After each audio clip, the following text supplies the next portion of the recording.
5G Batelma, des actualités uniques, dynamiques et renversantes dans le journal TV. Pour les fêtes, Batimax amène la magie chez vous. Passez de joyeuses fêtes avec Batimax. Batimax, la qualité au meilleur prix. Lulchanao ni fampalalam-baovao. Sanlam, vivez en toute confiance l'assurance qui vous donne le choix. Lulchanao ni fampalalam-baovao.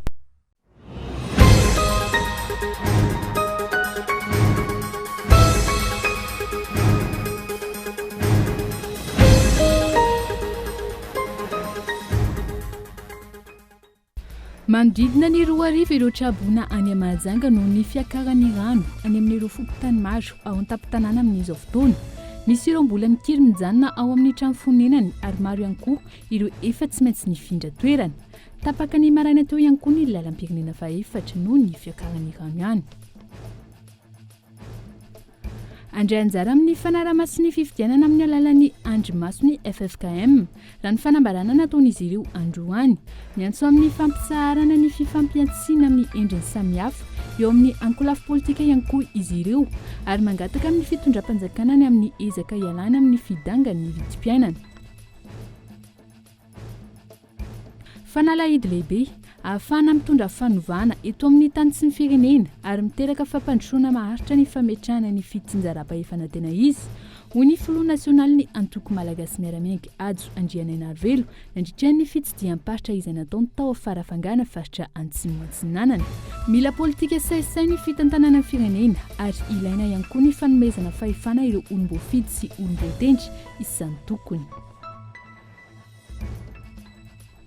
Ho amin'ny maresaka any ivelany, ponina aziatika izay mipetraka tao Los Angeles, États-Unis no niara-ny tifitra vararaka nataony olona iray nandritra ny fankalazana ny taom-baovao sinoa androany. Olona 10 no maty vokatry ity tifitra ity raha ny tatitra atrany.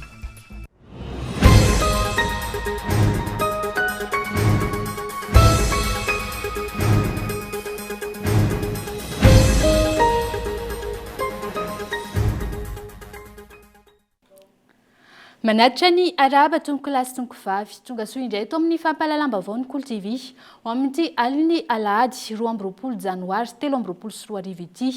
Vaovao mikasika ny akon'ny rivo-dozatra ny ezo avy hatrany anokafantsika ny fampahalalam-baovao. Manodidina ny 2 arivo ireo trabona any Mahajanga noho ny fiakaran'ny rano any amin'ireo fokontany maro ao an-tampon-tanàna amin'izao fotoana. Misy ireo mbola mikiry mijanona ao amin'ny trano fonenany ary maro ihany koa ireo efa tsy maintsy nafindra toerana. Tapaka ny maraina teo ihany koa ny lalam-pirenena faefatra noho ny fiakaran'ny rano. Fanadihadiana mikasika izay.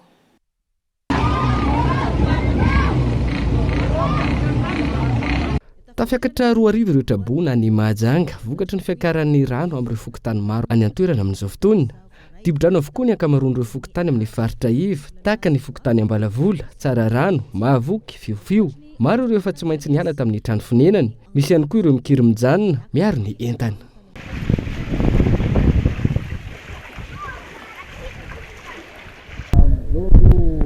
Tena ohatrany pampana izy eo satria tamin'ny 2020 ohatran'izao tamin'ny 2020 fa ty zany tena avoeny tamin'ny 2020 zany izy eo mbola manora fa mbola tsy mijoro fa mbola tsy hoe ateza tena farany maromaro le filafily mipetraka ambanimbany io zany efa mitondra ambonimbony zao ambana tendeha findra izy nareo zao netana manao ahoana amin'izay rano raika zay Tapaka vokatry ny fiakaran'ny rano ihany koa ny lalam-pirenena faefatra mihazo any Mahajanga. Nihitsika teo amin'ny radia Antanambao Andrano lava avokoa ireo mpitata niandra ny fandaminana vao afaka miampita.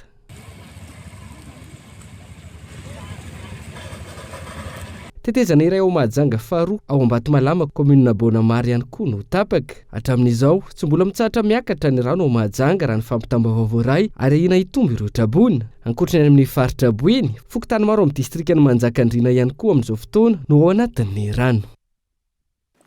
Any amin'ny faritra melaka ny ivony raony rivodoza Tsenezo ny ariva teo.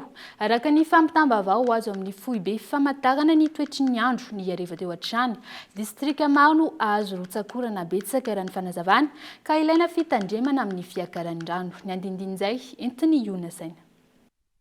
Raha ny tatitra farany voaray teo anivon'ny BNGRC, olona telo no namony ainy ary enina tsy hita popoka vokatry ny fiakaran'ny rano tampoka. Tamin'ny 4 ora sasany ariva teo, manodidina ny 4,000 ireo toeram-ponenana tipitrano ary mahery ny 900 ireo tanimbary safotry ny rano ka ny 7,900 ao amin'ny faritra Boeny. Raha ny fampitambavao voaray hatrany, miisa 7,907 ireo olona tsy manan-kialofana ka nafindra toerana ary natoby amina toerana miisa 320. Isan'ny tondra takaitra ny ao amin'ny distrika ny Mahajanga voalohany, Mananjary, Marontsetra, Marovoay ary Ambatoboeny.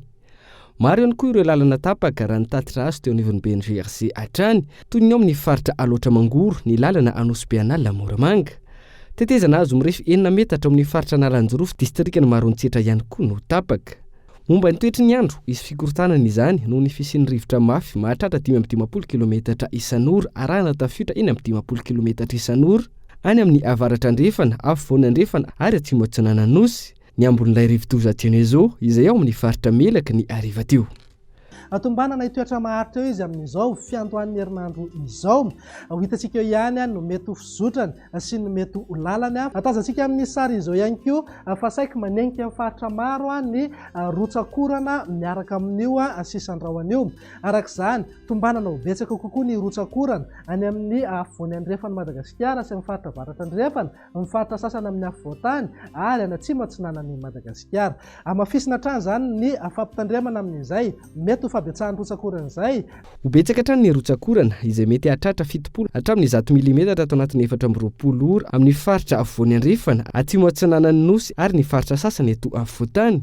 Anatin'ireo voatonona ireo ny distrika Nambanja, Bealanana, Analalava, Antsohy, Mampikony, Miandrivazo, Belontsiribina, Farafangana, Vondrozo, ireo distrika rehetra ao amin'ny faritra Boeny, Melaka, Vatovavy ary Analamanga.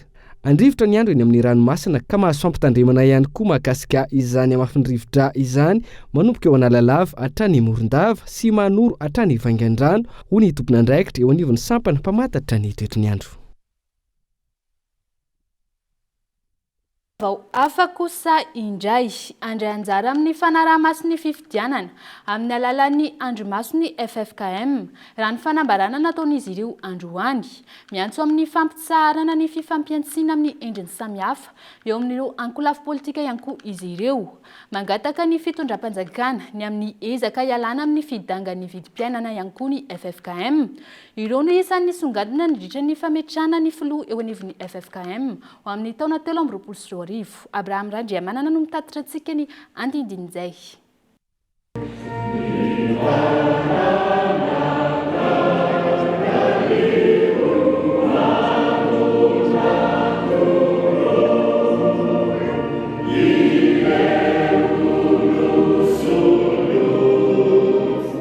Totosandroany tetsy amin'ny katedrala anglikana Ambohimanoro ny fifamindram-pahefana teo amin'ny filohan'ny FFKM teo aloha. Ny révérend Ranarively Samuel John sy ny filoha vaovao ny mpitandrina Andriamahazo Soirako amin'io any taona 2024. Nisy nandritra izany ny fitaom-pivavahana notarian'ireo filoha am-piangonana 4 mandrafitra ny fiombonan'ny fiangonana kristiana eto Madagasikara. Ny filohan'ny FJKM no nizara ny tenin'Andriamanitra izay nalaina tao amin'ny Isaia toko voalohany. Ny voalohany mibebaka, ny faharoa masialeza, ary ny fahatelo makatoava. Atsoan'Andriamanitra isika lavarovan'ny manjany fakatoavana zany. Ny anteny fahasilety fosiny ny tena faharoapolo dia misy an'izao teny mahafinaritra zao manao hoe raha manaiky sy mankatoa ianareo, raha manaiky ianareo ka mankatoa dia hihinana ny vokatra tsara avy amin'ny tady. Fa raha mandany kosa ianareo ka mikomby dia ny zavatra mandripaka anareo izany no nandarana. Tena zavatra lehibe ny amezan'Andriamanitra antsika zany antsoina isika mba hankatoa an'Andriamanitra.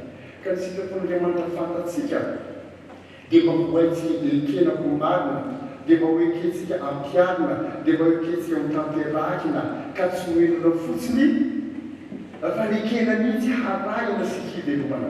Izany sitrapon'Andriamanitra zany. Tao aorian'ny fitaom-pivavahana, nisy ny fanambarana nataony avy eo anivon'ny FFKM izay nitondra ny teny fankahirezana ho an'ny vahoaka malagasy, indrindra ireo traboana vokatry ny rivodoza Tsenezo. Malona ny fiatrenan'ny fifidianana amin'ity taona ity, andray anjara amin'ny fanaraha-maso izany ny avy eo anivon'ny FFKM. Andray anjara amin'ny fanaraha-maso ny fifidianana hita sy ny fitezanam-pirenena ny FFKM amin'ny alalany amin'ny maso ny FFKM.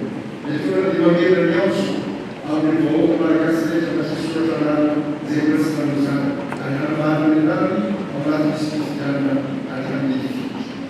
Manano tratrany ny FFKM ny fampisarana ny fifampiatsina amin'ny samihafa eo amin'ny lafy politika fa sambizaka tiaraka manindry mampanoso ny asa tsara fampanosoana ny fiainam-bahoaka malagasy izay efa maro no miaino anaty fampianarana. Koa dia mitovy aminareo eo amin'ny fitona anamezaka rehetra amin'ny fianarana fikagan'ny fitoerana izay mampiakaiky amin'ny vahoaka.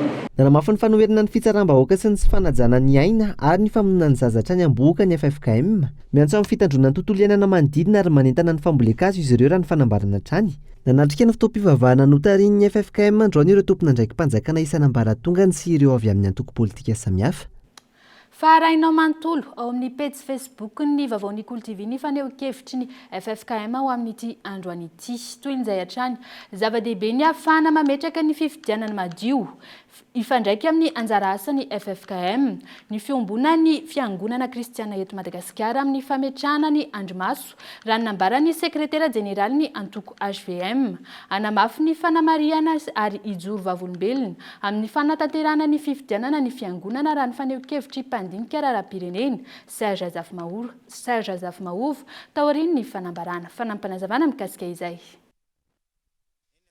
Lehibe mpiangonana ny zareo moa zany izay ataoko hoe manana andraikitra ihany amin'ny fitaizana ny zanam-piangonana Ray Manontolo dia didin'ny fiangonana tokoa no manentana ny ataoko hoe pinina kristianina Ray Manontolo handray anjara mavitrika amin'ny raharaham-pirenena satria betsaka koa ny lesika hitanay izay mino fa mety mahita koa zareo amin'ny fanatanterahana ny pitsopitsony afahantsika miroso mankany amin'izany fifidianana madio mangarahara fa indrindra oenkeny rehetra zany izay valim-pifidianana izay. Dia ny FFKM tsy ny joro vavolombelona zany amin'ny famarinana amin'ny resaka fifidianana. Izay angamba ny zava-dehibe. Zava-dehibe faharoa koa mety ho tonga hatramin'ny hoe hanao des comptes parallèles mihitsy ny FFKM. Izany hoe misy zany résultat provisoire ho avoakan'ny FFKM. Izay zany anisany mety zava-dehibe ao anatin'ny zavatra hitranga. Mba tsy isiany ala-bato tsony fa hiezaka zany ny FFKM hamoaka ny fifidianana ataontsika hoe rehefa mifametananao daholo zany ny mpino kristianina rehetra io ny tafavoakantsika anatin'ny 10 ora ny résultat provisoire dia ho hitantsika koa raha vitan'ny CNI koa mamoaka an'izay ao anatin'izay 10 ora zay. Fanalahidy lehibe ahafana mitondra fanovana eto amin'ny tany sy ny firenena ary miteraka fampandrosoana maharitra ny fametrahana ny fitsinjaram-pahefanatana izy hoy ny Filoha Nasionaly ny Antoko Malagasy Miaramiainga Ajo Andriananarivelo nandritra ny fitsidiam-paritra izay nataony tao afarafangana faritra Antsimo Atsinanana. Mila politika saisay ny fitantanana ny firenena ary ilaina ihany koa ny fanomezana fahefana ireo olom-boafidy sy olom-boatendry isan-tsokajiny. Henri Florian. Antoka iray ahafana mitondra fampandrosoana eto anivon'ny firenena ny fametrahana ny fitsinjaram-pahefanatena izy sy ny fanomezana fahefana ireo tompony andraikitra isan-tokony hoy ny Filoha Nasionaly ny Antoko Malagasy Miaramiainga Ajo Andriananarivelo nandritra ny fitsidiam-paritra izay nataony tao farafangana any amin'ny tapany Atsimony Nosiny. Zava-dehibe ho an'ny antokony tafasindinika mivantana iarahana amin'ireo rehetra liana amin'ny famelabelaran-kevitra izay niompana tamin'ny lohahevitra fanalahidin'ny fampandrosoana ny fametrahana ny fitsinjaram-pahefana. Iray amin'ireo vina ny Antoko Malagasy Miaramiainga rahateo ny ametraka izany fitsinjaram-pahefana ho fotom-pisainana sy fomba fiasa ampandraisana anjara ny mpisehatra rehetra eny fotony. Midika izany fa tsy afaka iandrasana sy antenaina aman'olona ny fampandrosoana fa fiarah-mientana sy fandraisana ny tsirairay ny andraikitra tandrify azy. Isan'ny fanontaniana nitikitika ny vahoaka nandritra izany ny mahakasika ny fahaleovantena ny kaminina amin'ny lafin'ny fitantanana. Ny fametrahana ny fitsinjaram-pahefana izay nambaran'ireo mpanatrika nandritra ity famelabelaran-kevitra ity fa fototra mampandroso ny firenena. Ny mahakasika ny fitsinjaram-pahefana izay niompana ny fanontanian'ireo mpanatrika nandritra ity fotoana ity. Io dia sata sy nahafanao na matateraka ny fitsinjaram-pahefana io tamin'izany fotoana zany. Iaho anao zareo vita centre Cordoa ao tsy dia mitandrindranty aminao satria ty zaka eo fizitsizy raha-pahefana-tena izy laha fampandrosoa fa tsy fizy raha-pahefana fosiny zay rehetra tonga fizitsizy zaka zara-pahefana fa tsy tena izy fa nambola tsy tena izy fa tsy alopresident da koraha mitipitipi amin'ny sisiny aty avao namafisy ny filoha nasionaly ny antoko malagasy miaramiainga tamin'izany fa fototra iray lehibe mampandroso ny firenena ny fametrahana izany fitsinjaram-pahefana izany. Mila hajaina ihany koa ny lalàna mba hipetrahany fitsinjaram-pahefana io. Raha tsy mitohy any tantarana ny raha-panjakana amin'ny tokony ho izy dia miverina amin'olona io tsisy ninina mandeha. Malagasy miaramiainga ny MMM tsy mieritreritra izy rero dia mahavita io. Ary fanarenana firenena tsy vita ao anatin'ny 5 taona. Tsy vita ao anatin'ny 10 taona. Tsy vita ao anatin'ny 20 taona akory. Ary tsy olona anankiray natoko anankiray mahavita an'izany avy izay ilana an'ilay alternance démocratique. Izay vitanao dia tanterahanao. Dia ny hafa indray manatanteraka ny tsy vita rehefa avy eo. Fa ny zava-dehibe dia tokony verina amin'ny lalana tokony alehany ity fireneny ity. Voaja ny lalàna fa tsy tonga amin'izany hoe olona mpamono olona dia hivoaka afaka androandro. Zany ilaina miverina amin'olona mba hahafahan'ny olona mieritreritra rehefa misy zavatra manao tsy mety eto dia hosaziany lalàna izy. Voaja ny fahasamihafana miadiny zon'olombelona lesantsika teo. Fa tsy hoe raha ohatra mpanohatra ny fitondrana no miteny dia cybercriminalité. Fa raha neo fitondrana manompa an'ilay mpanohatra, félicitation. Zany hoe ozy nareo dia mpanosy firenena. Rehefa lalàna dia lalàna ho an'ny rehetrarehetra dia samy mahatate an'izany daholo. Dia samy manaja an'izany. Ankoatra io, isan'ny vato misakana amin'ny fampandrosoana ny firenena matetika ny fisian'ireo olom-boatendry isan-tokony toy ny governoram-paritra izay tsy voavidim-bahoaka ka ireto farany indraindray izay tsy malala ny tena filana iny fotony. Satria olona tsy misafidiana no mitantana azy eo, no mitarika azy eo. Dia ahoana ny ahafahany tena mitondra ny hevi-bahoaka ao anatiny eo. Tsy vita zany. Dia lasa izy zavatra nahavariana ao anatiny eo. Dia lasa izy indray no mibaiko ny ben'ny tanàna. Zany hoe ilay olona izay tsy nifidiana no mibaiko ilay olona nifidiana. Asa rahasosarintsika an-tsaina zany. Dia misy fampandrosoana hoe tiantsika handroso amin'izany andeha amin'izany zavatra zany. Inona ny fantatry ny olona tendrena amin'izay alahelo-bahoaka tany. Izy ka nanao propagande ny ben'ny tanàna sa mpanomintsaina sa nanao propagande ny député. Tsy nanao izy. Tsy niona tamin'ilay olona tany, tsy mifampiresaka tamin'ilay olona tany, dia tena afantarana izao tena an'ilay olona. Ary izao ny filana eo fotony. Ka zany zavatra zany no mahatonga ny amin'ny teny hoe ilay vahaolana zany rehefa avy eo entina satria tsy avela miteny ilay olo-boafidy. Tsy avela maneho hevitra ilay olo-boafidy zany hoe ilay misolo tena ny vahoaka amin'ny ankapobeny dia mazava ho azy tsy mety amin'ilay zavatra entina dia tsy mifandraika amin'ny ilain'ny olona. Fa zavatra nofinofy eo ambony latabatra fotsiny matetika. Ankoatra ny tao manakara sy farafangana, itoy tao mananjary ihany koa ny fitsidiam-paritra izay ataon'ny filoha nasionaly ny antoko malagasy miaramiainga ity. Fa vokatry ny fisian'ny andro ratsy sy ny korotana ihany koa ireo sidina teo anivon'ny kampany Madagascar Airlines. Anisan'ireo komina lalovan'ny lalam-pirenena fiaramanidina MD 191 izay manohy ana Antananarivo sy La Réunion ka nahatonga ny olana teo amin'ny fitaterana. Raha ny tatitry ny kampany hatrany, isan'ireo sidina niato tamin'ity androany ity ny manohy ana Antananarivo sy Morondava ary Antananarivo Fort Dauphin. Dia izay ihany koa ny mamarana ny tapany voalohany fampalalam-bavao eto amin'ny Coltivy eo amin'ity alina ity. Manome fotoananao indray aoriany doka varitra fohy.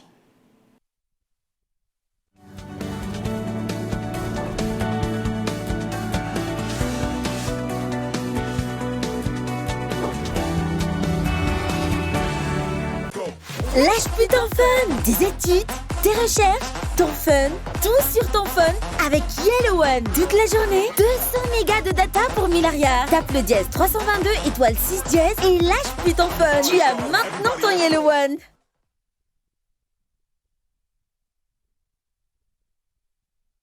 Une voiture détruite. Une voiture qui prend feu. Une panne avec un bébé.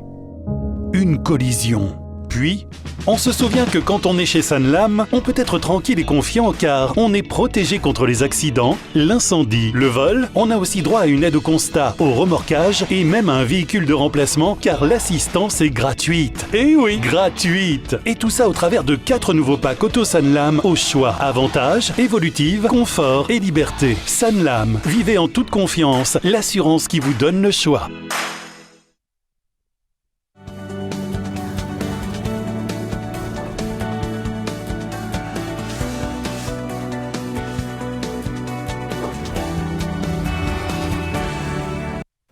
Tavaverina indray eto amin'ny fampalalam-baovao ny Cool TV, mamerina ny araba tompoko lasy tompoko vavy. Anoizatsika ny fampalalam-baovao, tsy mbola nisitraka foto-drafitrasa manara-penitra avy amin'ny fitondram-panjakana na iray azy. Ny komina Ankazimihoritra ao amin'ny distrika Mandoto, faritra Vakinankaratra, raha nambaran'ny ben'ny tanàna any an-toerana. Misy ny fanavakavahana ho hatrany ity farany amin'ireo komina manodidina amin'ny fisitrahana izany foto-drafitrasa manara-penitra izany. Ny tsy fitovim-pijery eo amin'ny loko ara-politika no mahatonga izany raha ny fanadihadiana. Cool TV, Antsirabe. Anisan'ireo komina lalovany lalam-pirenena faefatra amin'ny telopolo ny komina Kazomritra. Lavitra ny fampandrosoana tanteraka teo aloha ity komina ity noho ny kaboraraka natao mpitondra teo aloha. Ankehitriny dia mamerina tamberina ndraikitra amin'ireo vahoaka aty an-toerana ny ben'ny tanàna amin'ny lafiny fampandrosoana toy ny fanaovana foto-drafitrasa maro manaraka ny fenitra ilaim-ponina ary tsy misy ny fanampiana avy amin'ny fanjakana Fohibe fa volan'ny komina Madiodio raha ny fanadihadiana natao. Anisan'izany ny fanamboarana podium eto an-tampon-tanàna Kazomritra mitetina 5.30 tapitrisa ariary. Lafiny fampandrosoana moa tamin'ny taona 2024 dia iaraha malala ny ezaka vita zay maro tsy hitanisa afatsy ny eo ny fahavitan'ny podium zay anisan'ny foto-drafitrasa tena hoe madiodio averiko ihany hoe madiodio ny volan'ny komina Kazomritra nanao an'izy io fa tsy misy an'izany hoe vola vatsiana varia tamin'ny hoe volam-panjakana tsisy volam-panjakana io tompoko ataoko averiko foana satria misy olona misintona ary ihany koa milaza tompona ndraiky mpanjakana mihitsy fa hoe nisy fanampifanjakana tamin'izy io fa tsisy io tompoko tena ataoko mahitsy fa tena izay komina Kazomritra madiodio nanao an'io podium io zay mitetana any ho any amin'ny 5.30 tapitrisa any ho any mihitsy antetibidin'izany podium zany zay taona maromaro nanaovana azy vao vita hatramin'ny farany. Eo ihany koa ny lycée ana Kazomritra zay vita tamin'ny taona 2024 ihany koa zay misy efitra roa zay mirefy 20 metatra ny lavany moa le 20 teo 20 metatra sy 70 centimetatra ny sakany. Tsara izy io raha koarina amin'ireo foto-drafitrasa roa satria ny tanjona dia hoe mba haritra aro tsara ny foto-drafitrasa zay omena ny zana-bahoaka ato anatin'ny komina Kazomritra zany hoe manakaiky manara-penitra fa izay tsy miteny kosa aloha hoe manara-penitra fa kosa raha matahapitahana ny laintany sy ny atsarany na ny amafiny dia zay tena mahafaka manao fanamby hoe mafy io no manara-penitra. Betsaka ireo sakana sy olana ny fampandrosoana ny tanàna ho hatrany ny ben'ny tanàna. Anisan'izany ny olana ara-bola tsy maharaka ny subvention omeny fanjakana ka tokony ampiana na dia ho aza ny etra izay miditra ao anatin'ny kitapo-bolan'ny komina. Tsikaritra fa misy ihany koa fanavakavahana amin'ireo komina manodidina raha ny nambaran'ity farany amin'ny fisitrahana ny foto-drafitrasa manara-penitra avy amin'ny fitondram-panjakana. Na mangetaheta izany aza ny mponina aty an-toerana dia tsy afaka misitraka izany satria no loko politika tsy mitovy. Ny sakana sy ny olana ao anatin'izay kosa ny fanatanterahana ny fampandrosoana dia eo moa ny ara-bola zay hita hoe tena tsy ampy zany ary tena kely ny vola mihodina eo anivon'ny komina zay adidina tsy ny komina Kazomritra ihany fa ny komina rehetra maneran Madagasikara dia misedra zany olona zany satria tsy teny afa-tsy resaka fonctionnement hoe fandoavana karama sy fampihodinana ny komina fotsiny dia raha ny subvention na ny fanampiana omeny fanjakana dia tsy maharaka. Raha zay no azo kilazana azy tsotra satria raha ny fonctionnement fotsiny komina Kazomritra no resahako ka raha mampiasa fotsiny dia efa manodidina any ho any amin'ny 20 tapitrisa ariary any herintaona. Zay raha iarahantsika malala fa ny subvention omeny fanjakana dia 30 tapitrisa ariary no omeny isa-taona dikan'izay tsy ampiatsasany akory azy. Izay raha ny zavatra manara-penitra zany aloha ny resahana dia hatreto tena mbola tsy nisy ao amin'ny komina Kazomritra tompoko ataoko mahitsy le izy tsy mbola nahazo an'izany komina manara-penitra EPP manara-penitra zao manara-penitra tsy nahazo an'izany izay fa tena izay ny ezaka.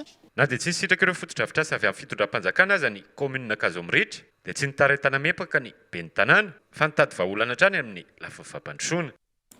Toy ny mahazatra dia isaky ny lahataka izao toerana manantantana iray no entina aminao eto amin'ny fampalalam-baovao ka ny eny amin'ny rovana Ambohidratrimo indray no entiny ilariana solonyaina sy olona saina ho amin'ity alina ity.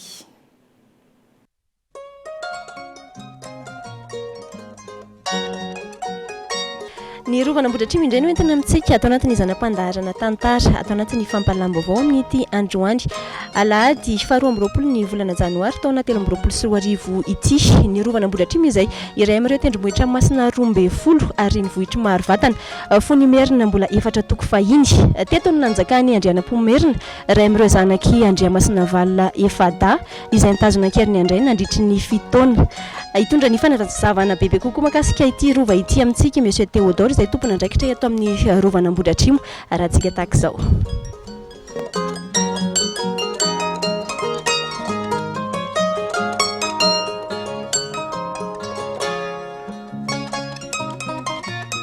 Manoloana antsika eto Monsieur Théodore tompona andraikitra eto amin'ny rovana Ambohidratrimo n'izao fotoana izy no hitondra fanazavana misimisy kokoa makasika ity rova ity. Monsieur Théodore, ianao tompona andraikitra eto amin'ny rova, inona tena hoe mampiavaka an'ity rova ity sy ny amin'izay hoe tendrombohitra masina izay manahoana ny hoe resaka asina zany eto Ambohidratrimo? Ao anatin'ny tantara raha ny tantara no resahana dia anisany misy ny toerana masina izay naorina Andrianampomerina teto. Izany hoe anisany tafiditra ao anatin'ilay hoe tendrombohitra 12 masina izay naorina Andrianampomerina tamin'ny taona 1712 tany hoany. Anisany ihany koa Ambohidratrimo tafiditra ao anatin'ilay hoe efatra tokona Andriamasina Valina izay Andriamasina Valina moa no nahatonga ny merina efatoko. Izay zany nahatonga ny merina efatoko dia avy amin'ny Andriamasina Valina.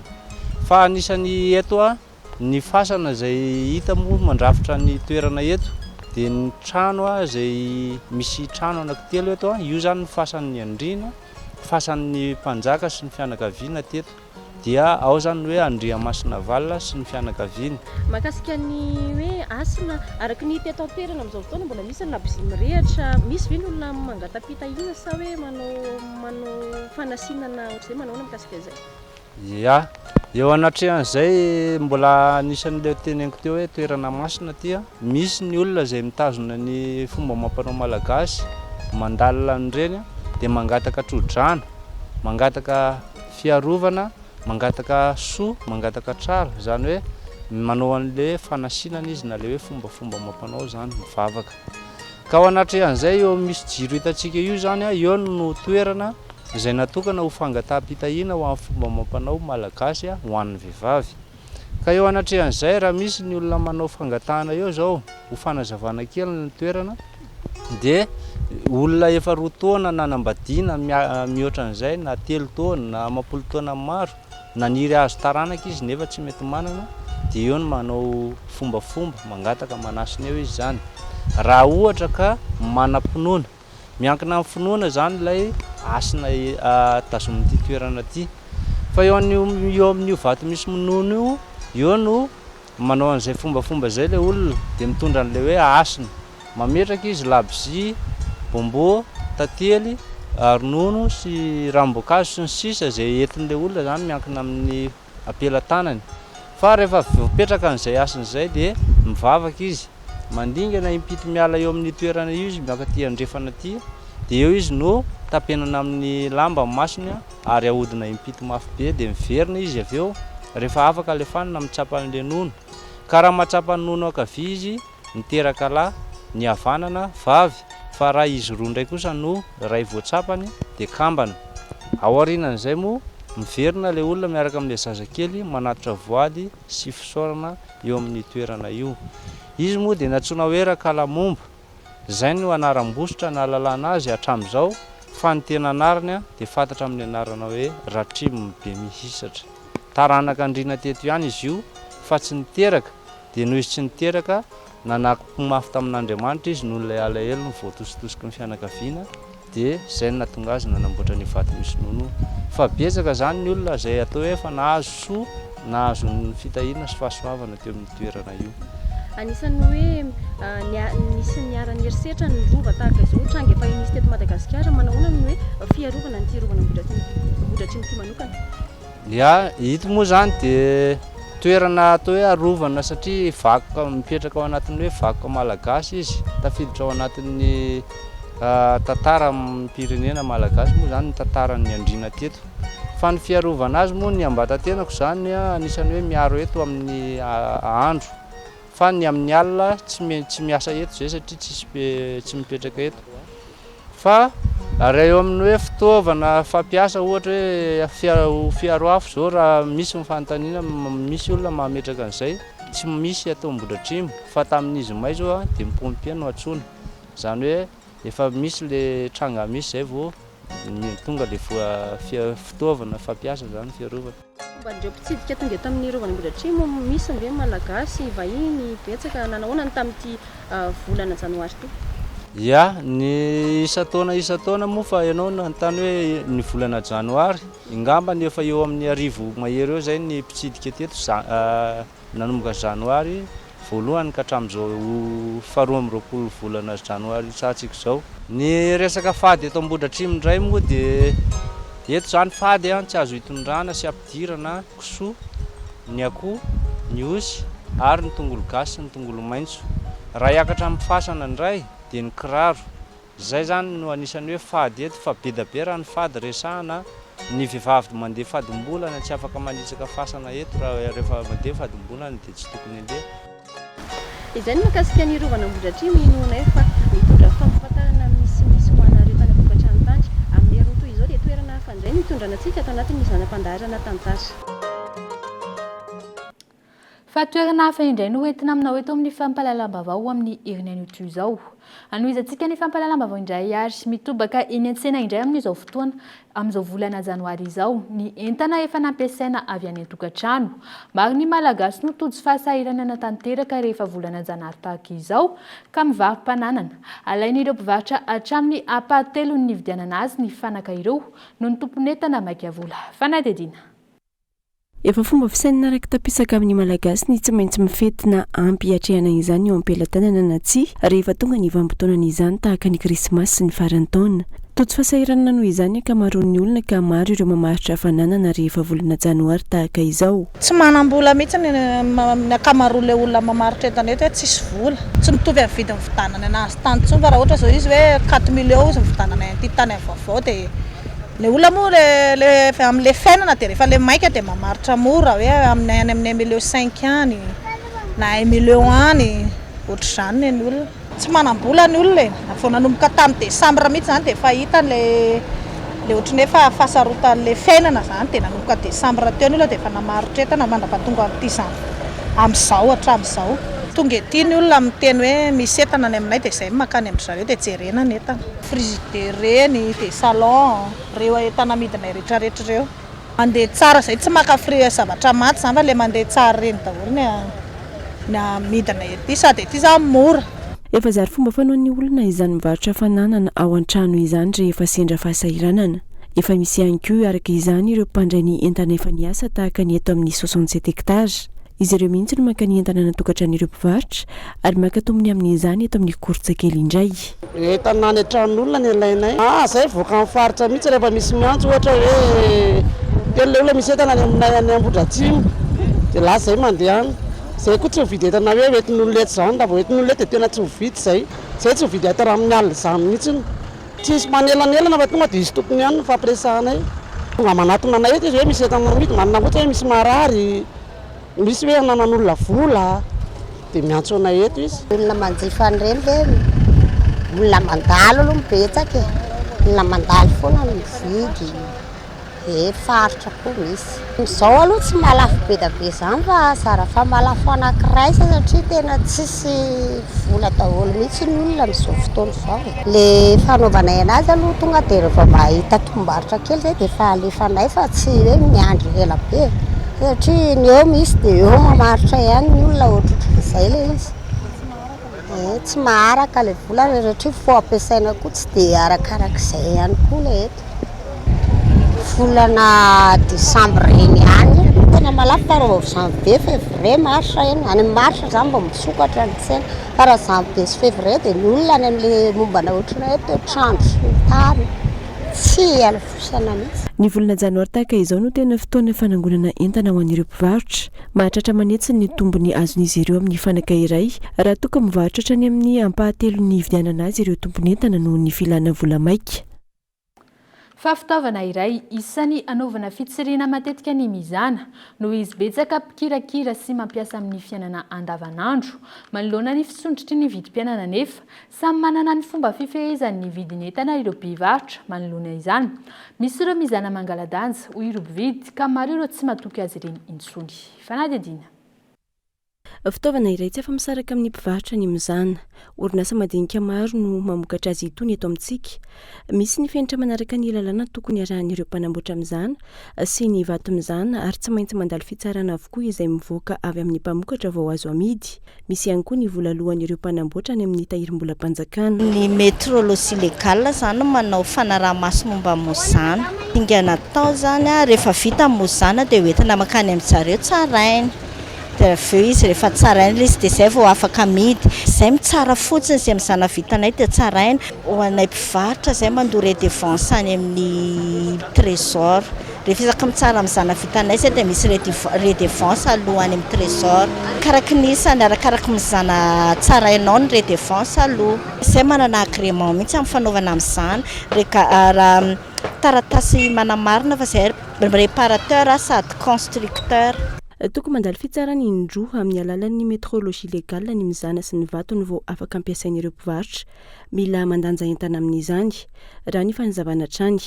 Misy ny taratasy famantarana manokana na vinety omen'ny tompona andraikitra ireo ampiasa ao aorian'ny fitsarana natao. Tsy voatsara vao azo amidy dia fa tsy izay no mandefa anazy mitsara fa nitanao amin'izany.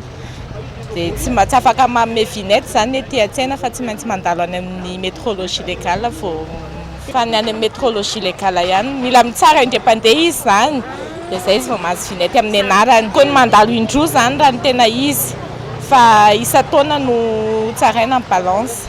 Ny raha izay no mandeha mitsara anazy ihany dia mandoa vola fa raha ny mpividy no mitsara anazy dia tsy mandoa. Arivo ariary isaka mizana ny tsarana. Mamaimpona ny fitsarana mizana ho an'ireo ampiasa azy. Omena mamaimpona ihany koa ny vinety ho azy ireo ary misy ireo tompona andraikitra avy amin'ny contribution manao fitsirihana izany matetika eny amin'ireo mpivarotra. Misy fanamarinana ny tombizany ty foana ety amin'ny tsena be sotra ety. Entina any amin'ny misy tompona andraikitra amin'izay dia entina aminazy ihany foana isa-taona. Tsy mandoa vola mamaimpona ka entina mivato mizana, entina amin'ny balance rehetrarehetra. Izy mandanja anazy eo zany dia izay fantany hoe mariny dia mahazo an'ilay taratasy avy any aminazy. Noho ny fahaizan'ny olona sasany mikirakira, tranga maro no efa hita teto Andrenivohitra any amin'ny fangalaran-danja amin'ny alalan'ny fikirakirana mizana. Maro noho izany ireo tsy matoky intsony na efa nambara aza fa misy ny fanaraha-maso azy ireny matetika. Ohatrany efa anona daholo ny fandanjana amin'izay efa mangalatra daholo ny tena marina. Eny ny antony moa ilay fanararotana ny tena betsaka dia tsy isina koa moa hainareo ihany ny anina amin'izao. Amin'ny vidy hena ny tena ahitana anazy aloha vidy hena dia vary konko mazava ho azy iny asitsitsikotrareo any anatiny ihany dia izy mandanja iny eo. Dia ianao moa tsy afaka hiteny hoe aleo aloha hotesy ho ananany hatrany mihitsy hoe handanja anazy fa izay ihany.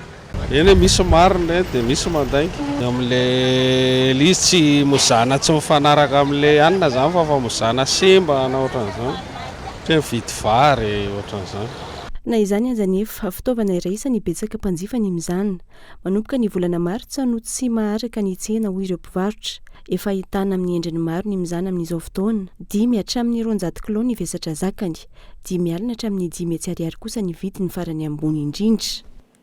Fa mitombo ankehitriny ny fanjifana ny sachet gaine sy ny film rétractable manoloana ny fisiany rotsakorana.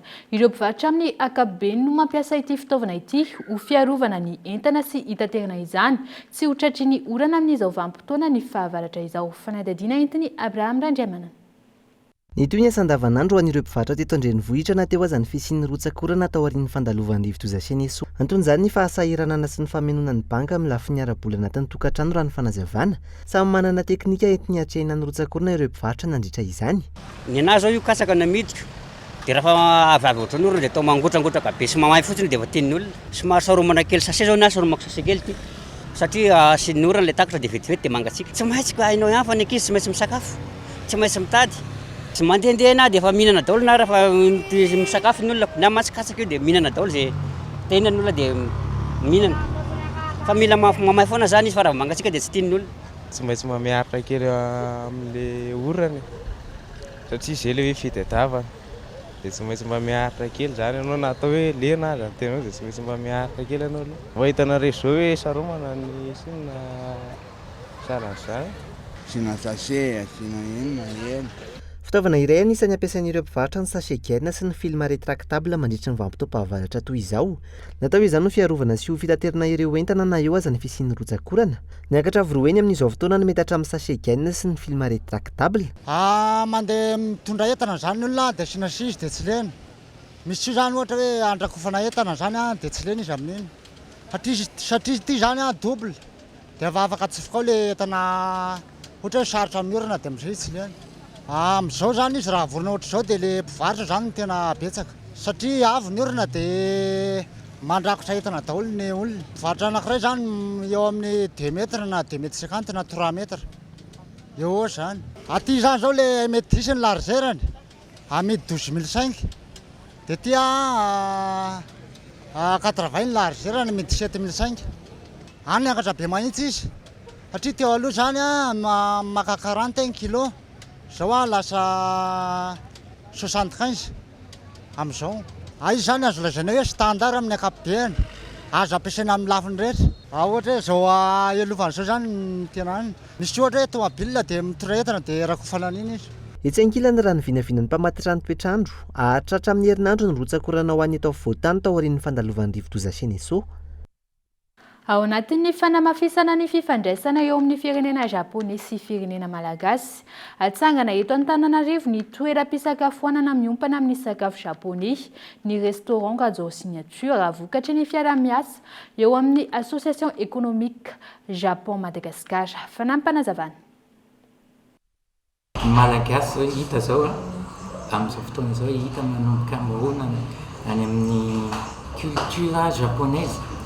Na amin'ny resaka fitafy na amin'ny resaka kolontsaina malagasy ny sisa dia tsy adino tsy amban'izay ny resaka sakafo efa manomboka ao anatin'ny listan'ny mpankafy sakafo gasy ny fanandramana ny sakafo zao ny fomba fikarakarana azy sy fomba fikirakirana azy no misy mahasamihafa. Ny sakafo japonais azo atao tsara eto Madagasikara amin'ny produit malagasy tena mety tsara mihitsy. Ary zay anisan'ny tanjona ijoroan'ny association ny AEMAJAT dia ny échange économique sy culturel entre ny Madagasikara sy Japon. Anisan'ny objectif anay zany zay ao anatin'izay ihany foana ny asan'ny Gazo Signature na dia hoe resaka sakafo ihany azy. Fa vaovao mikasika ny valanaretina Covid-19, miisa 7 ireo olona vao marina fa mitondra ny valanaretina Covid-19 eto Madagasikara. Araka ny tatitra izay navoakan'ny Ministeran'ny Fahasalamam-bahoaka androany, nanomboka tamin'ny 14 hatramin'ny 20 ny volana Janoary, nahatratra 5 ireo anaty tranga fahasarotana na forme grave, ary olona iray kosa no namony ainy ny eto amin'ny faritra Analamanga-Trangy no ahitana tranga be indrindra izay miisa 14 raha toka ahitana olona marary iray avy any Amoronmany, Antsinanana, Boeny, Mahatsiatrambony ary Itasy. Amin'ny maresaka any ivelany, mponina aziatika izay mipetraka tao Los Angeles, États-Unis no niaran'ny tifitra vararaka nataon'ny olona iray nandritra ny fankalazana ny taom-baovao sinoa androany. Olona 10 no maty vokatry ity fitifirana ity raha ny tatitra farany. Fanadihadiana mikasika izay eo amin'ny sariny France 24. Tao Los Angeles Mentor Park, lehilahy iray no niditra tamin'ny toerana fanaovana lanonana ka nanao tifitra vararaka avy hatrany tamin'ireo olona tao anatiny. Olona 10 no maty eo raha ny tatitry ny mpitandron'ny filaminana taorian'ny tranga. Olona 10 hafa ihany koa no naratra mafy no tanterina tany amin'ny hôpitaly Vonjimaika. Tsy mbola fantatra hatreto ny momba ity lehilahy ity raha ny tatitry ny mpitandron'ny filaminana tany an-toerana. Eo andalam-pikarohana ny navandoza ihany koa ny tompon'andraikitra raha ny fanazavana. Raha ny fantatra, toerana isany ahitana ireo sinoa maro anisa ao Los Angeles ity toerana ity. Izay mampanainy maro araka izany mety antony fitifirana raha toka fanavagavam-bolo-koditra amin'ireo mponina sinoa any an-toerana. Ny tsatra avokoa araka izany ny fankalazana ny taom-baovao sinoa tao Montor Park tao aorian'ity tranga ity. Dia izay ihany koa mamarana ny fampahalalam-baovao eto amin'ny Kool TV amin'ity alina ity. Izao ny sika rehetra ny tokantrano nanaraka tsy tapaka ny fampahalalam-baovao ho amin'ny androany. Ny ekipa amin'ny fampahalalam-baovao ny Kool TV kosa dia manome fotoananao ho amin'ny rapitso indray. Veloma tompoko.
Pour les fêtes, Batimax amène la magie chez vous. Passez de joyeuses fêtes avec Batimax. Batimax, la qualité au meilleur prix. Vous a présenté Nivava. Sanlam, vivez en toute confiance, l'assurance qui vous donne le choix. Vous a présenté Nivava. 5G Batelma, des actualités uniques, dynamiques et renversantes dans le journal TV.